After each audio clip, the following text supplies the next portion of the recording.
beautiful people, welcome back to my YouTube channel Sanu Non-Stop. It's me guys, Sri Sanu and you are watching Sanu Non-Stop. तो guys again I'm back with another amazing video. और आज की जो हमारी video है world cup से related है कि world cup hosting India's winning strategy, ठीक है।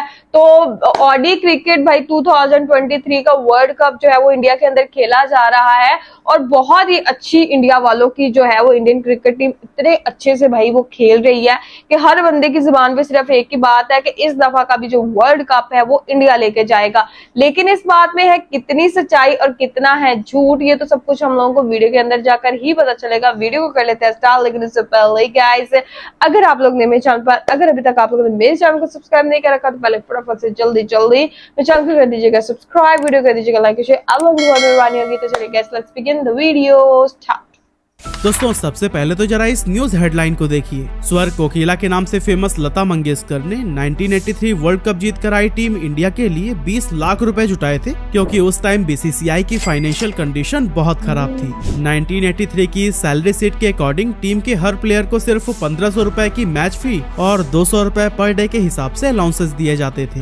बीसीसीआई के पास अपने हीरोज का सम्मान करने तक के पैसे नहीं थे और इसीलिए लता मंगेशकर बीसीसीआई के लिए फ्री कॉन्सर्ट करती हैं और इस कॉन्सर्ट से कुल 20 लाख रुपए जोड़े जाते हैं, जिनकी मदद से टीम के हर एक खिलाड़ी को 1 लाख रुपए का इनाम मिलता है। अब दोस्तों एक वो दिन था और एक आज का है जब भारतीय क्रिकेटर्स लाखों करोड़ों में खेलते हैं। जिन वर्ल्ड कप हीरोज का सम्मान करने के लिए बीसीसीआई के पास पैसे तक नहीं थे, वही वर्ल्ड कप आज भारत होस्ट करता हुआ दिखाई देता है। फिलहाल दोस्तों आज के इस वीडियो में हम यह जानने वाले हैं कि भारत इस वर्ल्ड कप को होस्ट क्यों कर रहा है और आखिर हमें इससे फायदा क्या होने वाला है। कैसे भारत की बीसीसीआई जो आज पूरे वर्ल्ड क्रिकेट को डोमिनेट करती है, उसे इंग्लैंड ने मैच के सिर्फ 2 एक्स्ट्रा टिकट देने से मना करके बेइज्जत कर दिया था और बीसीसीआई के इस सफलता में कैसे रिलायंस और धीरू भाई अंबानी ने सबसे इम्पोर्टेंट रोल प्ले किया, सब कुछ डिटेल में जानेंगे आज के इस वीडियो में।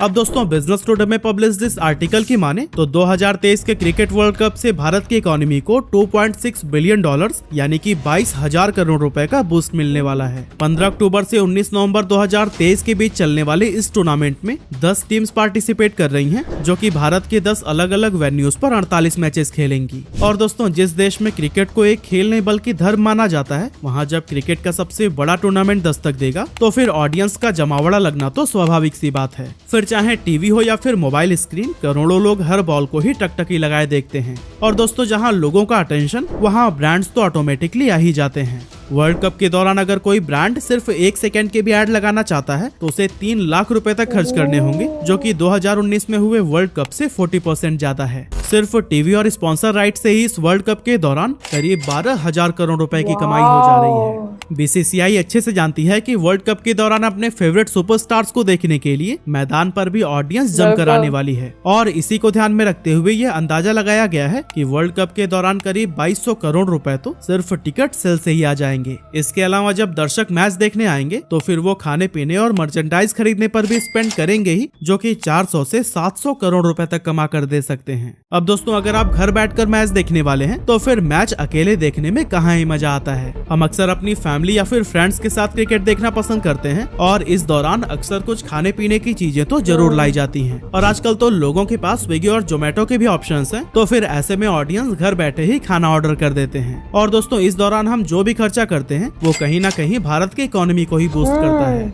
एक शहर से दूसरे शहर ट्रेवल कर रही टीम्स चाहे होटल में रुके या फिर प्लेन में ट्रेवल करे, हर चीज का बेनिफिट हमारे देश के ही लोगों को होता है, जो कि वर्ल्ड कप से होने वाली कमाई में 150 से 250 करोड़ रुपए तक ऐड कर देता है। साथ ही इन प्लेयर्स को देखने विदेशों से हमारे देश आए फैंस भी यहाँ होटल बुक करते हैं और खाने पीने और घूमने पर भी खर्च करते हैं, जिसका हम करीब 850 करोड़ रुपए जोड़ सकते हैं। इस तरह से अगर हम सभी चीजों को एक साथ जोड़ें तो फिर वर्ल्ड कप 2023 से भारत की इकोनॉमी को 18 से 22,000 करोड़ रुपए का बूस्ट मिलने वाला है। लेकिन दोस्तों वर्ल्ड कप होस्ट करने के पीछे किसी भी देश का मकसद सिर्फ पैसे कमाना नहीं होता। जब कोई देश वर्ल्ड कप जैसा मल्टीनेशनल इवेंट होस्ट करता है तो फिर दुनिया में उसकी सॉफ्ट पावर इंक्रीज होती है। दूसरे देशों की गवर्नमेंट सिक्योरिटी के लिहाज से उस देश पर ज्यादा भरोसा करने लगती है और ग्लोबल लेवल पर उस देश का कद भी काफी ज्यादा बढ़ जाता है। साथ ही वर्ल्ड कप के दौरान अपनी टीम्स को चीयर्स करने भारत में जो भी विदेशी दर्शक आते हैं वो भी हमारे देश की यादें, एक्सपीरियंस और खूबसूरत जगहों की जानकारी अपने साथ लेकर जाते हैं। अब मान लीजिए कि ऑस्ट्रेलिया से आए टूरिस्ट का भारत में एक अच्छा एक्सपीरियंस होता है तो फिर वो अपने फ्रेंड सर्कल में इसकी चर्चा जरूर करने वाला है। और इस तरह से वर्ल्ड कप जैसे टूर्नामेंट को होस्ट करने के बाद लॉन्ग टर्म में किसी भी देश की टूरिज्म इंडस्ट्री को जबरदस्त बूस्ट मिलता है।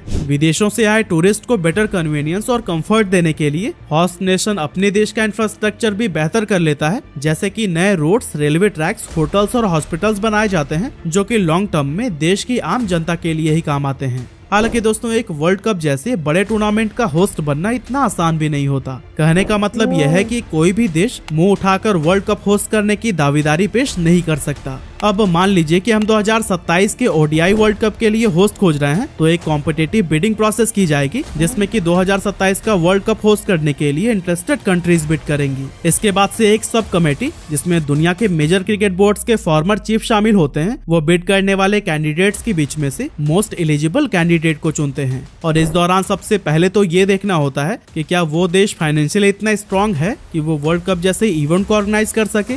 एग्जाम्पल के लिए अगर सिर्फ हम बांग्लादेश पर ये रिस्पॉन्सिबिलिटी डाल दें तो शायद इस देश की इकोनॉमी वर्ल्ड कप के खर्चे को बियर न कर सके। इसके अलावा देखने वाली बात ये भी होती है कि उस देश का इंफ्रास्ट्रक्चर इतना स्ट्रांग होना चाहिए कि वो न सिर्फ टीम्स के मैचेस को कंडक्ट करा पाए बल्कि उन देशों से हजारों की संख्या में आए क्रिकेट फैंस के स्वागत में भी कोई कमी न छोड़े। हमारा पड़ोसी देश पाकिस्तान भी पिछले कई सालों से वर्ल्ड कप की मेजबानी हासिल करने की ट्राई कर रहा है, लेकिन वहाँ के सिक्योरिटी कंसर्न की वजह से वर्ल्ड कप की मेजबानी को पाकिस्तान से दूरी रखा गया है। Last but not the least यहाँ ये भी ध्यान रखना होता है कि जिस देश में वर्ल्ड कप हो रहा है वहाँ पर्याप्त मात्रा में क्रिकेट फैंस भी जरूर होने चाहिए, क्योंकि अगर फैंस ही नहीं होंगे तो फिर मैच के दौरान स्टैंड्स भी खाली पड़े रहेंगे और क्रिकेट का रोमांच भी फीका नजर आएगा। वैसे आपको बता दूं कि साल 2027 में साउथ अफ्रीका, जिम्बाब्वे और नमीबिया मिलकर वर्ल्ड कप को होस्ट करने वाले हैं और 2031 में ये टूर्नामेंट एक बार फिर से भारत लौटेगा जहां बांग्लादेश भी हमारे साथ मिलकर इसकी मेजबानी करेगा। इसके अलावा 2026 का T20 वर्ल्ड कप भी भारत और श्रीलंका मिलकर ही होस्ट करने वाले हैं। अब ये सब सुनने के बाद आप वर्ल्ड क्रिकेट में भारत और हमारे क्रिकेट बोर्ड BCCI के डोमिनेंस को तो अच्छी तरह से समझ चुके होंगे। चाहे IPL हो या फिर इंटरनेशनल क्रिकेट का खेल भारत में इस लेवल पर पॉपुलर है कि इंटरनेशनल क्रिकेट काउंसिल की टोटल अर्निंग का मेजर हिस्सा हमारे ही देश से आता है। और यही कारण है कि ICC यानी कि इंटरनेशनल क्रिकेट काउंसिल, जिसे एक समय इंग्लैंड और ऑस्ट्रेलिया डोमिनेट करते थे, उस पर आज पूरी तरह से BCCI का राज है। लेकिन क्रिकेट जगत पर भारत का ये डोमिनेंस हमेशा से ऐसा नहीं था, बल्कि आज से 40 साल पहले कंडीशन तो कुछ ऐसी थी कि 1983 के वर्ल्ड कप फाइनल में पहुंचने के बावजूद भी इंग्लैंड क्रिकेट बोर्ड ने BCCI को मैच के 2 एक्स्ट्रा टिकट देने से भी साफ मना कर दिया था। एक्चुअली हुआ कुछ यूं कि जब भारत ने 1983 वर्ल्ड कप के फाइनल में अपनी जगह बनाई, इसी दौरान हमारे देश के एक यूनियन मिनिस्टर सिद्धार्थ शंकर रे भी इंग्लैंड के दौरे पर आए हुए थे और मिनिस्टर साहब अपनी पत्नी के साथ उस ऐतिहासिक पल के गवाह बनना चाहते थे। इसीलिए वो उस समय के BCCI प्रेसिडेंट NKP साल्वे से उनके लिए 2 टिकट्स का इंतजाम करने की गुजारिश करते हैं। लेकिन जब NKP साल्वे ये मांग इंग्लैंड क्रिकेट बोर्ड के सामने रखते हैं तो फिर उनकी ये रिक्वेस्ट सिरे से खारिज कर दी जाती है, जो कि सरेआम भारत को बेइज्जत करने वाली बात थी। अब इंडियन क्रिकेट टीम इंग्लैंड की जमीन पर वर्ल्ड कप जीतकर भारत का तिरंगा तो लहरा देती है, लेकिन BCCI को हमारे देश की वो बेइज्जती गले से नहीं उतर रही थी। साल्वे फैसला करते हैं कि अब वो क्रिकेट वर्ल्ड कप की होस्टिंग पर इंग्लैंड की मोनोपोली को तोड़कर ही दम लेंगे। एक्चुअली दोस्तों उस टाइम क्रिकेट जगत पर इंग्लैंड का डोमिनेंस हुआ करता था और 1975 से 1983 के बीच हुए तीनों वर्ल्ड कप को इंग्लैंड ने ही होस्ट किया था। इंग्लैंड के अलावा किसी और देश को वर्ल्ड कप जैसा मेजर टूर्नामेंट होस्ट करने के काबिल ही नहीं समझा जाता था और क्रिकेट जगत के सारे बड़े फैसले भी इंग्लैंड और ऑस्ट्रेलिया ही मिलकर लिया करते थे। NKP साल्वे इंग्लैंड के इसी डोमिनेंस को ही चूर चूर करना चाहते थे, जिससे कि हर क्रिकेटिंग नेशन को वर्ल्ड कप होस्ट करने का मौका मिल सके। इसी सिलसिले में NKP Salve Pakistani cricket board के साथ मिलकर एक समझौता करते हैं और ICC में अपनी लॉबी बनाते हैं, जो कि वर्ल्ड कप को इंग्लैंड से बाहर कराना चाहती थी। ऑस्ट्रेलिया भी इस मामले मामले में भारत और पाकिस्तान का सपोर्ट करती है और आखिरकार इंग्लैंड को भी सभी के सामने झुकना पड़ जाता है। हालांकि दोस्तों, क्रिकेट वर्ल्ड कप को होस्ट करने के लिए बीसीसीआई के सामने सबसे बड़ी प्रॉब्लम थी पैसों की। जिस क्रिकेट बोर्ड के पास वर्ल्ड कप जीत कर आए अपने चैंपियन प्लेयर्स का सम्मान करने तक के पैसे नहीं थे, वो वर्ल्ड कप को होस्ट करने का खर्चा कैसे उठा सकता था। लेकिन दोस्तों, एनकेपी साल्वे ने हार नहीं मानी और कंगाल बीसीसीआई भारत में ये टूर्नामेंट कराने में कामयाब हो गया। लेकिन अब आप सोच रहे होंगे कि आखिर ये कैसे पॉसिबल हो सकता है। तो दोस्तों, यही सवाल लेकर ही एनकेपी साल्वे उस टाइम की प्राइम मिनिस्टर इंदिरा गांधी के पास जाते हैं, जो कि धीरूभाई अंबानी के सामने इस वर्ल्ड कप का खर्चा उठाने की सिफारिश करती हैं। धीरूभाई भारत में वर्ल्ड कप होने के बाद से बहुत खुश हो जाते हैं और इसके लिए वो ब्लैंक चेक देने का वादा कर देते हैं। अब जब भारत के पास वर्ल्ड कप होस्ट करने के लिए पैसे आ चुके थे, तो फिर हमारे लिए भी रास्ता साफ नजर आ रहा था। इंग्लैंड इस फैसले के खिलाफ आईसीसी में वोटिंग कराने की मांग करती है, लेकिन बीसीसीआई सारे क्रिकेट बोर्ड्स को अपने देश में वर्ल्ड कप का सपोर्ट करने के बदले में 5 गुना ज्यादा पैसे देने का वादा करती है।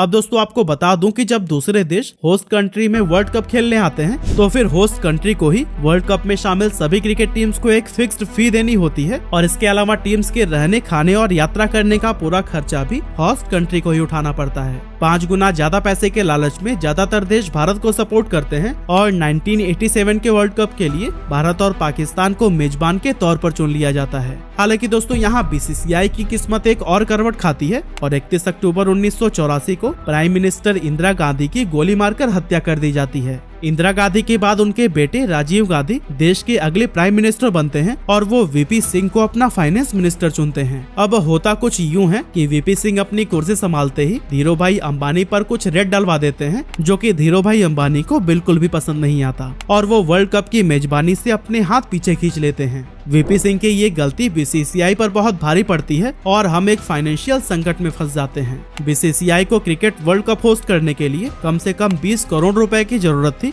इनमें से 4 करोड़ रुपए तो बीसीसीआई को 6 महीने के अंदर ही आईसीसी को देने थे। साथ ही आपको बता दूं कि एनकेपी साल्वे आईसीसी में सभी देशों के सामने ये वादा भी कर चुके थे कि भारत का दूरदर्शन क्रिकेट वर्ल्ड कप की ब्रॉडकास्टिंग के लिए 30 करोड़ रुपए खर्च करके अपना पूरा सिस्टम अपग्रेड करेगा। संकट की स्थिति में बीसीसीआई अपने सारे स्पॉन्सर के सामने हाथ फैलाती है, लेकिन उन्हें कुल मिलाकर 38 लाख रुपए ही मिलते हैं। थक हार कर बीसीसीआई एक बार फिर भारत सरकार से मदद मांगती है और प्राइम मिनिस्टर राजीव गांधी उनके लिए 4 करोड़ रुपए की व्यवस्था भी कर देते हैं। लेकिन दोस्तों, इसके बाद के सारे खर्चे बीसीसीआई को ही उठाने थे। हालांकि दोस्तों, शायद भगवान की भी यही मर्जी थी कि cricket world cup Bharat host करे और यही कारण है कि तमाम मुश्किलों के बीच बीसीसीआई के लिए एक आशा की किरण जागृत हुई। राजीव गांधी और वीपी सिंह के बीच मतभेद सामने आए और वीपी सिंह को यूनियन कैबिनेट से बाहर का रास्ता दिखा दिया गया। अब वैसे तो देश की राजनीति के लिए ये उथल पुथल वाली स्थिति थी, पर बीसीसीआई को इसके बीच धीरूभाई अंबानी को मनाने का सुनहरा मौका मिल गया था।